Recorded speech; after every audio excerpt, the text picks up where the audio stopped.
Today I'm going to give away a free t-shirt, bring you a Comic Hero Throwdown Showdown fight, bring you comics news, reveal the books I bought this week, and, if I screw up, a blooper reel.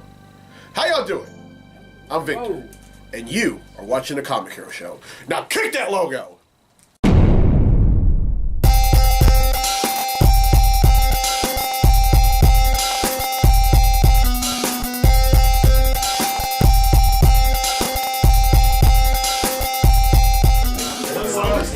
Welcome to this week's edition of the Comic Hero Show. I'm your host, Victor Nolly, and I am Comic Hero. Coming to you from Southern Rails Comics and Games here in Reston, Louisiana. And it's been 3 weeks since the last time I did an episode of the show. It was St. Patrick's Day. And the reason being was because the charger port on my laptop was broken. As a matter of fact, it happened the morning of me doing episode 207, which was the last one. I've since had it fixed, and time to go back to work. But during the time that I wasn't doing the show, I was doing two things. I was still buying comics, and I was getting caught up with some books that I need to get caught up on. I'm still not there, but I'm getting close. And I want to thank everyone who reached out to me and with the whole thing with my laptop. You know, it's not so much that we go through adversity, it only matters how we face it. But anyway, now that adversity is over, and I faced it head on, and I faced it with a smile. Show, here we go. Now it's time to give away a free t-shirt.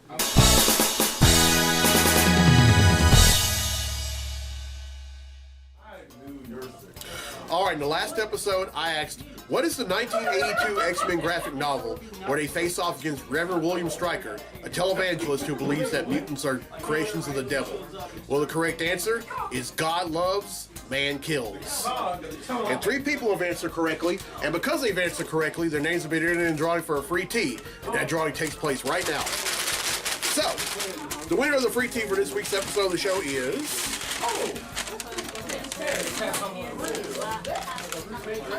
Doug Guyon from Monroe, Louisiana. So congratulations, Doug. You win yourself a free Comic Hero tee. Alright, here's the question for next week's episode. And this one is super easy. It's a Flash question. Who's the actor who plays the lead role on the Flash TV series? Now, here's a hint. He also starred in the TV show Glee before The Flash premiered in 2014. Everyone who answers correctly will be entered in a drawing for a free tee in next week's episode of the show. Now, D'Angelo Blue from Warren, Ohio, has requested a Comic Hero Throwdown Showdown fight, and this one features the Merc with a mouth against a character that can go anywhere and everywhere. Hang on. Representing Marvel, we have the Silver Surfer. And also representing Marvel, we have Deadpool. These two are going to duke it out in a segment I like to call... The Comic Hero Throwdown Showdown. Welcome to the Comic Hero Throwdown Showdown. Today it's Deadpool versus the Silver Surfer. Deadpool possesses extended longevity via regenerative healing factor, is a skilled marksman, swordsman, and hand-to-hand combatant who utilizes a magic satchel and devices granting him teleportation and holographic disguises. The Silver Surfer wields the power cosmic, granting him superhuman strength, endurance, and senses, as well as the ability to absorb and manipulate the universe's ambient energy. The Surfer can navigate through interstellar space and hyperspace, which he can enter after exceeding the speed of light. He is proven capable of time travel on several occasions, even able to make others time travel with him. The Surfer sustains himself by converting matter into energy, does not require food, water, air, or sleep, though he occasionally enters a sleep-like meditation in order to dream, and can survive within nearly any known natural environment, including deep space, hyperspace, and within black holes and stars. The Surfer can project energy in various forms for offensive and defensive use, including force fields, bolts of cosmic force powerful enough to destroy entire planets and create black holes. He can utilize the power cosmic to augment his superhuman strength to indeterminate levels. The Surfer can heal living organisms, though he cannot raise the dead. Who will win? Remember when I said that Deadpool already knows the outcome of every fight he's ever been in? Well, He knows how this fight will turn out, and he's anything but happy. Here's why. The beginning of this fight would take place on Earth. Deadpool would try to shoot at the Surfer, but the latter would absorb the heat and kinetic energy from the bullets, and in return deliver a bolt of cosmic energy at Deadpool. Thinking the fight is over, the Surfer gets on his cosmic surfboard and attempts to leave. Deadpool then grabs the Surfer's surfboard. Immediately, the Surfer sees that Deadpool's cancer is his healing factor. The Surfer sees this as a hindrance and heals Deadpool of his cancer. Because he's moronic by nature, Deadpool is very unappreciative of what the Surfer did for him. Deadpool grabs one of his swords and attempts to cut up the surfboard, but the surfboard absorbs the sword. The Surfer then delivers a vicious savant kick to Deadpool's head, ending the fight. Silver Surfer wins, and that concludes this fight on the Comic Hero Throwdown Showdown.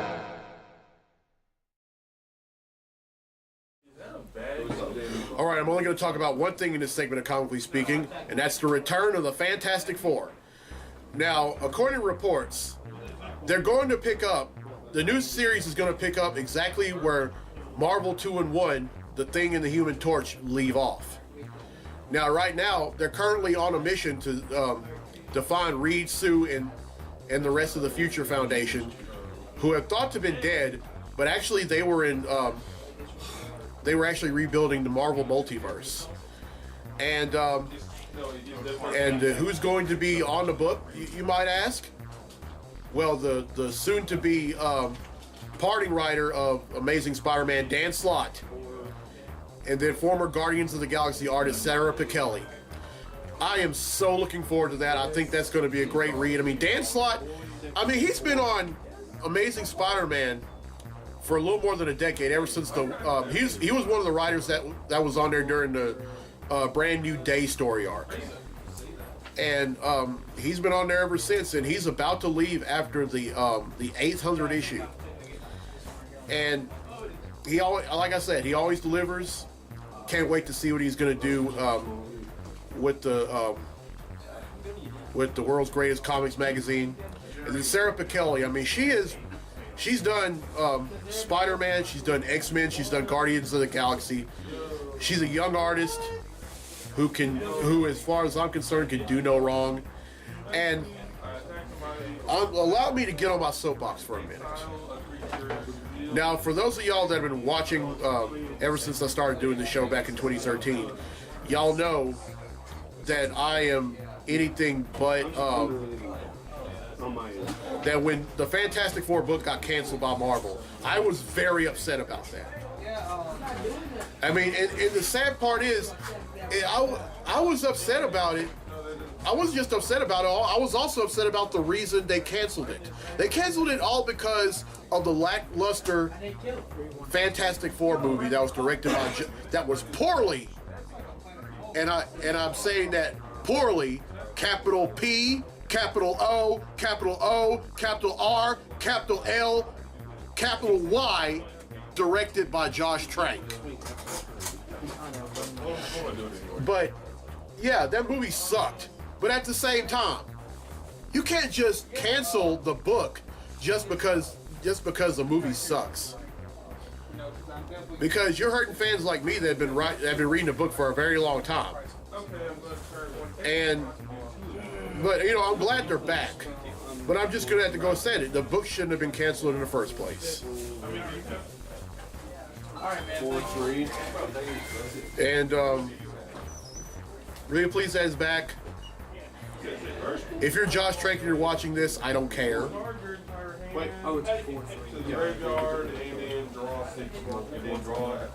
Because, and I'm just going to go ahead and say it, because when you direct a movie, you have to do your homework, especially if it's a comics movie. If you're going to direct a comics movie, you need to do your homework before you direct it. You can't just rely on what you already know. I've said it before, and I'll say it again. Shame on you, Josh Trank. But anyway, Fantastic Four, Dan Slott, Sarah Pichelli, it'll be back in theaters. It'll be back on the bookshelves in about a few months. I will definitely be buying the first issue. Ryan, go ahead and put me down for Fantastic Four #1. Thank you. So yeah. All right, that's it for Comically Speaking. Now then, let's get to the comics I bought this week.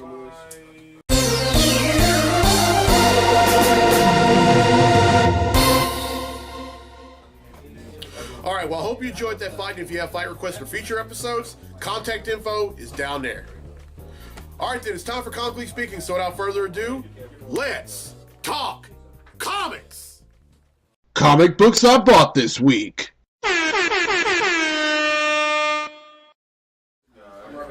All right, I'm not going to give a brief description of each book. I'm just going to let you know what they are.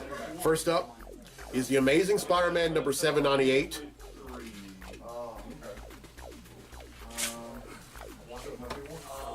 Hal Jordan and the Green Lantern Corps number 40. I hear fire in both heroes. It's awakening. Aquaman number 33. I have awakening. Awakening. Avengers number 687. He killed you. And finally, Super Sons number 13. No, the other one, bigger one. All right, that's 5 I bought, which brings the total number of comics that I bought since December of 1997 to 8,608.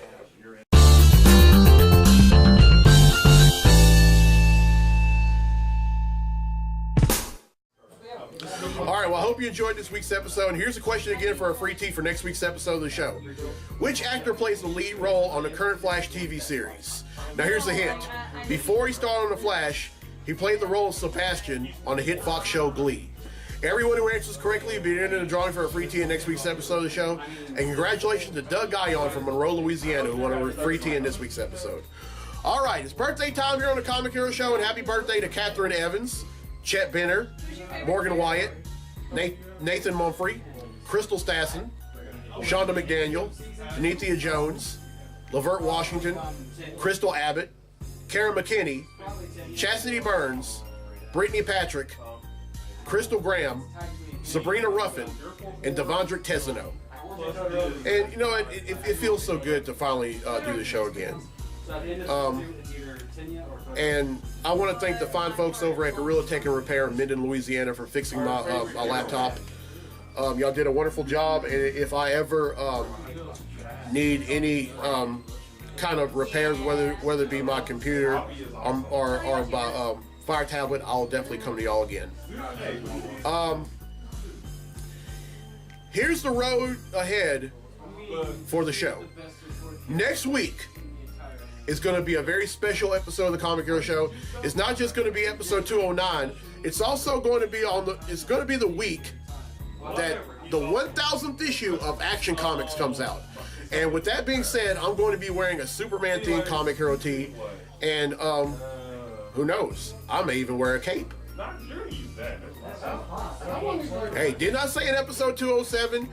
Now, if it's a holiday that I usually go on out, but if it's something like this, if it's an occasion where the 1000th issue of a book comes out, you best believe I'm going to go all out. That's my aim. And on a serious note, I want to send my condolences out to the Burns family in Homer, Louisiana, on the passing of a very good friend of mine, Alton Burns.